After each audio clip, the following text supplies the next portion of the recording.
मदनपुर नगर में वीरवर नाम का राजा राज करता था।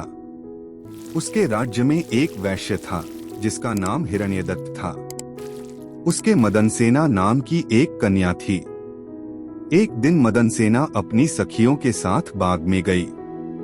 वहां संयोग से सोमदत्त नामक सेठ का लड़का धर्मदत्त अपने मित्र के साथ आया हुआ था। वह मदनसेना को देखते ही उससे प्रेम करने लगा। घर लौटकर वह सारी रात उसके लिए बेचैन रहा। अगले दिन वह फिर बाग में गया। मदनसेना वहां अकेली बैठी थी। उसके पास जाकर उसने कहा, तुम मुझसे प्यार नहीं करोगी तो मैं प्राण दे दूंगा।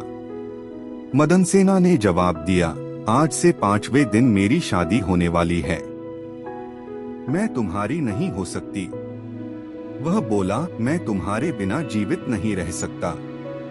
मदनसेना डर गई। बोली, अच्छी बात है, मेरा ब्याह हो जाने दो। मैं अपने पति के पास जाने से पहले तुमसे जरूर मिलूंगी। वचन देके मदनसेना डर गई।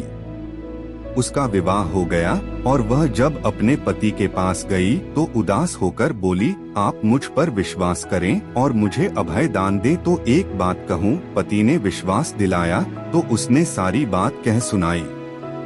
सुनकर पति ने सोचा कि यह बिना जाए मानेगी तो है नहीं, रोकना बेकार है। उसने जाने की आज्ञा दे दी। मदनसेना अच्छे अच्छे कपड़े और गहने पहनकर चली। रास्ते में उसे एक चोर मिला। उसने उसका आंचल पकड़ लिया। मदनसेना ने कहा, तुम मुझे छोड़ दो, मेरे गहने लेना चाहते हो तो लो। चोर बोला, मैं तो तुम्हें चाहता हूँ। मदनसेना ने उसे सारा हाल कहा, पहले मैं वहां हो आऊं तब तुम्हारे पास आऊंगी। चोर ने उसे छोड़ दिया। मदनसेना धर्मदत्त के पास पहुंची। उसे देखकर वह बड़ा खुश हुआ और उसने पूछा, तुम अपने पति से बचकर कैसे आई हो? मदनसेना ने सारी बात सच सच कह दी। धर्मदत्त पर उसका बड़ा गहरा असर पड़ा। उसने उसे छोड़ दिया। फिर वह चोर के पास आई। चोर सब कुछ जानकर बड़ा प्रभावित हुआ और वह उसे घर पर छोड़ गया।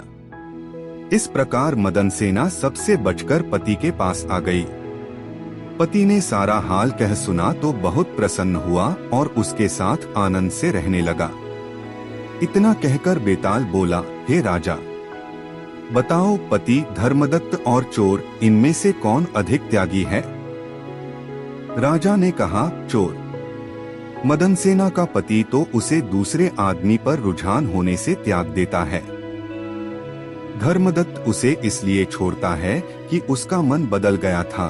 फिर उसे यह डर भी रहा होगा कि कहीं उसका पति उसे राजा से कहकर दंड न दिलवा दे। लेकिन चोर का किसी को पता न था, फिर भी उसने उसे छोड़ दिया। इसलिए वह उन दोनों से अधिक त्यागी था।